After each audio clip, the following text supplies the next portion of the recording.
Uh, Austin has 3 questions. I'm going to answer all of them. We discussed some of these on the side. Let's start with this one. What do you think the odds are of Bennedict Mathurin being Rookie of the Year given his skill set and opportunity? I'm actually going to sandwich this with another question about my dark horses to win Rookie of the Year. That one came from Jake G. Well, let's just start with Bennedict Mathurin. Do I think he could win Rookie of the Year? There's going to be opportunity in Indiana. They're very clearly rebuilding, and Tyrese Halliburton's kind of your 1A at this point. And then everything feels wide open after that when you're looking at the offensive pecking order. Maybe you think Chris Duarte will get more touches, just being more established and definitely being older. I get that. I vibe that. That's it after that, though. I mean, like you don't have to allocate a certain number of touches to TJ McConnell or to Jalen Smith or to Buddy Hield. I mean, Smith and Buddy Hield specifically, and even Miles Turner, those are going to be guys that play off the ball. And you look at the rest of this roster, like you're not going to have O'Shea Brissett on the ball a ton. You're not going to have, if you're even playing him, Aaron Nesmith on the ball a ton. And so Mathurin, if we're really thinking about this, should be no worse than the third option on the Pacers. And we know that there's a lot that goes into Rookie of the Year. And the Rookie of the Year discussion this season included some really high-level discourse, I thought. And so it will go beyond just usage.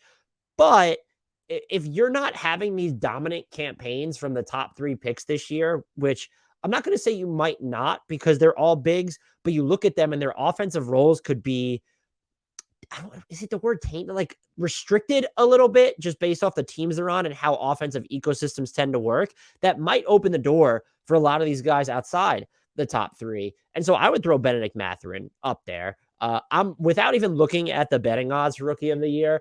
If he's like a plus, like, if he's 15-1, feels like that might be a fair return. Maybe that's even not giving him enough credit. Looking at what he did in Summer League, the separation that he can create off the dribble, some of just the off the dribble looks that he hit from beyond the arc, and his ability to score at all the different levels. I'm not sure. I definitely didn't understand, but I only get shin deep, maybe knee deep into draft coverage right ahead of it. I didn't know that he was like had such on-ball upside, and that's clearly there. Just based off what I saw in Summer League and going back and watching some of his college film, a lot of people thought he would be predominantly this off-ball threat, but there's also like value in that if you trust him to be in motion away from the ball. How's Rick Carlisle going to use him in that regard? I think he could play off Tyrese Halliburton really well. I think he can be in lineups. I don't know how it would look defensively, but if you want to play Duarte and Halliburton and Mathurin at the same time, so that's going to help him. I think the defensive role he plays, if they very much decide that, hey, we're going to slot you at the 2 and we're going to stack our minutes a ton, that could benefit him. But maybe there's also just like, oh, he's defending like more bigger wings than we thought he could, especially right off the bat. That could help him. I guess what I'm trying to say is like the highest range outcome for him feels a lot higher to me than it did when they first drafted him. It has nothing to do with the Pacers setup, just it's off of watching him. And so I think he has as good a chance of anyone outside those top 3 players that we're going to gravitate, Jabari Smith Jr., Chet Holmgren, and Paolo Banchero.